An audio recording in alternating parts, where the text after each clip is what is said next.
Hello friends, मेरे channel पे आपका स्वागत है। तो डेड ट्रेस वॉज मी का ये सेकेंड चैप्टर है। हाँ, और एक बात कि प्लीज़ आप ये पूरा वीडियो देखना, और आप कमेंट या सब्सक्राइब या लाइक भी नहीं करते, प्लीज़ ये भी करा करो। और अब से स्टार्ट करते हैं स्टोरी को। Okay, dead trace was me का ये सेकेंड चैप्टर है। तो स्टार्टिंग में हमें दिखाया जाता है एक सिस्टम विंडो, उस पर लिखा होता है तुम एक ट्रेस हो, मतलब कचरा हो टुलेरिया फ्रेजियर। उस स्क्रीन पर और लिखा होता है कि जब तक रियल वाली आ नहीं जाती तब तक तुम्हें ग्रेड ए तक पहुंचो और सरवाइव करो, मतलब जीवित रहो, ऐसा लिखा होता है उस स्क्रीन पर। और लिखा दिखाया जाता है कि अगर तुम फेल हो जाती हो तो तुम्हें मौत मिलेगी, मतलब डेथ।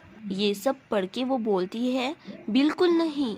टुलेरिया स्क्रीन पर, मतलब सिस्टम विंडो पे देखती है खुद की इंफॉर्मेशन, तो उस पे लिखा होता है उसका नाम टुलेरिया फ्रेजियर, और उसके ऑनर कॉइन को बताया जाता है 1000, और उसके स्टेट्स दिखाए जाते हैं जो हमने पहले फर्स्ट चैप्टर में भी देखा था वही। तो उसके स्टेट्स जो हैं वो ये है कि उसकी जो पर्सनालिटी है वो -10, और ब्यूटी 8, और जो वेल्थ है वो -9, और उसकी जो ओवरऑल रेटिंग है वो F- है।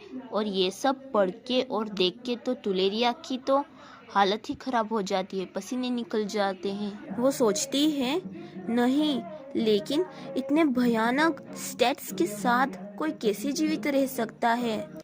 टुलेरिया हमें बताती है कि कोरी को कम से कम मिडनाइट टीयर और ग्रेड सी से स्टार्ट होती है। कोरिको को हमें दिखाया जाता है और उसकी ओवरऑल रेटिंग सी होती है। टुलेरिया सोचती है कि जब तक आप हिडन एंडिंग का लक्ष्य नहीं बना रहे हैं तब तक अपने आप को हेललेस डिफ़िकल्टी में डालने का कोई मतलब नहीं है। टुलेरिया और सोचती है कि लेकिन F- से स्टार्टिंग, और टुलेरिया मन में ही मन में रोते रोते सोच रही होती है कि वो बस मुझे मरने के लिए बोल रहा है। वो खुद को संभालते हुए अपने दिल पे हाथ रख के सोचती है कि रुकिए, मुझे खुद के विचारों को, मतलब थॉट्स को ठीक करने दीजिए। ऐसा वो खुद से ही बोल रही होती है, मतलब सोच रही होती है। और वो ध्यान से सोच रही होती है कि अभी जो मुझे करने की ज़रूरत है वो ये है कि सभी जो मेरे स्टेट्स है उसको ग्रेड ए तक पहुंचाना होगा मुझे, क्योंकि मुझे नहीं पता कि मेन लीड जो है कोरी को वो कब आएगी। इसलिए मुझे जल्दी से जल्दी मेरे स्टेट्स जो है उसको ग्रेड ए तक पहुंचाना होगा। वो अपने हाथों को सीरियसली देखते हुए सोचती है कि हाँ, मैं क्या नहीं कर सकती, इसका मतलब है मैं कुछ भी कर सकती हूँ, ऐसा वो बताना चाहती है। वो मन में ही मन में और सोचती है कि मैं एक मजबूत इरादों वाली कोरियन हूँ जो अपना ख्याल रखना और अच्छे कॉलेज में एडमिशन लेने में भी कामयाब रही।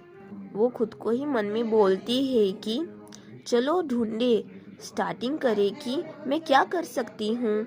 ये सब वो सोच ही रही होती है कि तभी अचानक से बाहर से आवाज़ आता है और वो चौंक जाती है और सोचती है कौन है, अभी किसी को भी आना नहीं चाहिए था। वो नर्वस होके बोलती है कौन है। तभी एक लड़का डोर खोल के अंदर आता है और बोलता है अरे, महान टेड्रिक यहाँ है और आप उसका स्वागत करने के लिए बाहर भी नहीं आ रहे हैं। वो उसको देख के सोचती है कि क्या टेड्रिक तो टुलेरिया का कजिन है, और वो सोचती है कि वो यहाँ तक क्यों आया। और वो फिर से सोचने लगती है कि टुलेरिया के फादर मार्किस फेजियर और उसके छोटे भाई लिलियस फेजियर, और उन सब का हमें फ़ोटो दिखाया जाता है।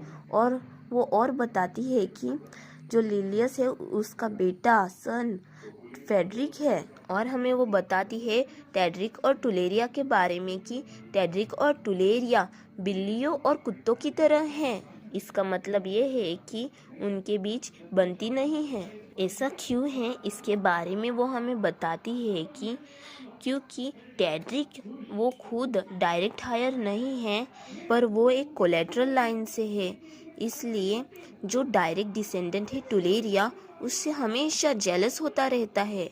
वो इसलिए वो लगातार उसके साथ फाइट करता रहता है। वो हमें ये भी बताती है कि दूसरी ओर कोरिको के लिए वो बहुत काइंड था और एक एंजेलिक कैरेक्टर की तरह उसका साथ भी देता था। वो ये भी सोचती है कि लेकिन कोरिको अब यहाँ नहीं है तो उसे मुझसे क्या काम। तभी टेड्रिक टुलेरिया को चिढ़ाते हुए बोलता है कि वह खराब स्मेल, क्या ये सचमुच वह जगह है जहाँ लोग रहते हैं।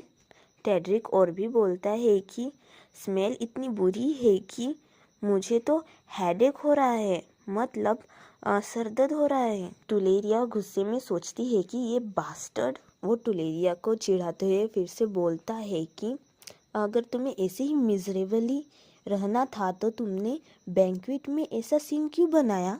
टेड्रिक हंस के बोलता है कि ये सच है कि तुम्हारे फादर ने तुम्हें छोड़ दिया, तो इसमें इतना परेशान होने की क्या बात है।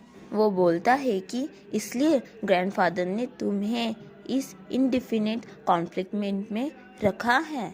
इंडेफिनिट कॉन्फ्लिक्टमेंट का मतलब ये होता है कि किसी व्यक्ति को एक कमरे में या किसी जगह पे बंद करके रखना अकेले में, और कब उसको बाहर निकालेंगे उसके बारे में कुछ पता नहीं होता है, उसके समय के बारे में। वो सोचती है पैथेटिक, सच में पैथेटिक। वो गुस्से में बोलती है ये बास्टर्ड।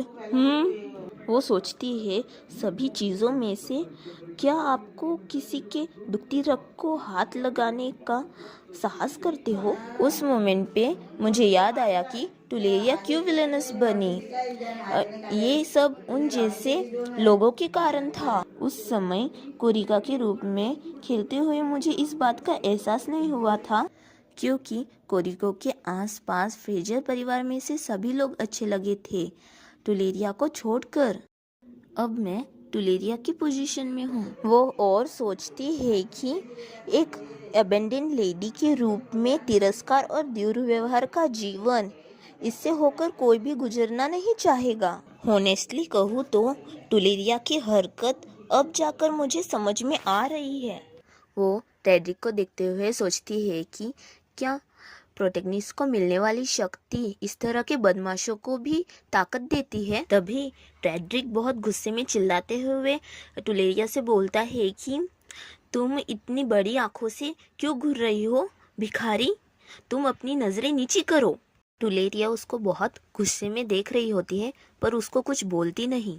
वो सोचती है मैं गलत थी, इस जैसे लोगों को पावर अप की प्रॉब्लम नहीं है। वो स्पून को हाथ लगाते हुए सोचती है इस जैसे ठग के लिए, और उसको स्पून दिखाते हुए सोचती है इसका आंसर फाइटिंग ही है, इसका मतलब पिटाई है। टेड्रिक घबराते हुए बोलता है कि तुम क्या कर रही हो। टुलेरिया खुद के बारे में ही सोचती है कि क्या उसने सच में चाकू मारने के बारे में सोचा था। हमारी मेन लीड को याद आता है कि टुलेरिया ने एक बार अपने हाथ के पिछले हिस्से में चाकू से वार किया था, है ना। वो अंदाजा लगाते हुए सोचती है कि पहले की यादें इस शरीर में गहराई से उतरी हुई है। टेड्रिक घबराते हुए उससे बोलता है तुम मुझे नहीं जाने देने की हिम्मत कर रही हो। टुलेरिया सोचती है मैं भी उसे दोबारा चाकू मारना पसंद करूंगी, पर क्योंकि पर्सनैलिटी भी मेरे स्टेट्स का हिस्सा है, इसका मतलब ये है कि उसकी पर्सनैलिटी की वजह से भी उसके स्टेट्स पे इफेक्ट होगा। टुलेरिया स्क्रीन विंडो को देखते हुए उस पे लिखा पढ़ती है कि जो उस पे लिखा होता है वो पहले जैसा ही है। उसका जो गोल है वो है रियल वाली आने से पहले उसको ए ग्रेड तक पहुंचना होगा, और अगर फेल होगी तो उसको डेथ मिलेगी, और उसका ओवरऑल रेटिंग जो है वो F- में है। वो सोचती है अच्छी वाली कोई भी चॉइस ही नहीं है इसमें, मुझे अभी इंतज़ार करना होगा। टेड्रिक के दिखने का मतलब है कि वो व्यक्ति आ रहा है। टेड्रिक बोलता है घबराते हुए क्या आखिरकार अपनी जगह का एहसास हुआ। तुम्हें मतलब टुलेरिया को वो बोल रहा होता है ये सब। टेड्रिक टुलेरिया को डराते हुए बोलता है हाँ, तुम कितनी भी कोशिश करो, तुम सिर्फ एक बास्टर्ड चाइल्ड हो, तेरी माँ से पैदा हुआ बास्टर्ड चाइल्ड, और उस बारबेरियन प्रीस्ट का चक्कर। टुलेरिया सोचती है तुम ये सहन करो, तुम ये कर सकती हो। हेनिना होल्ड इट इन। इसमें ठीक से बताया तो नहीं गया हेनिना कौन है, पर मुझे लगता है हेनिना टुलेरिया ही है, उसका पिछले जीवन का नाम होगा उसका। टुलेरिया सोचती है बस थोड़ी देर और। तभी टेड्रिक के पीछे से कोई बोलता है जोर से, टेड्रिक फ्रेजियर। टेड्रिक चौंक जाता है और वो पीछे वाला इंसान बोलता है उससे कि आप ऐसा कुछ अपने कजिन से कह सकते हैं। टुलेरिया सोचती है वह यहाँ है, टेड्रिक का फादर विस्काउंट लिलियस। टेड्रिक डरते हुए टुलेरिया की तरफ फिंगर पॉइंट करके बोलता है, फादर, इसने मुझ पर पहले कांटे से वार करने की कोशिश की।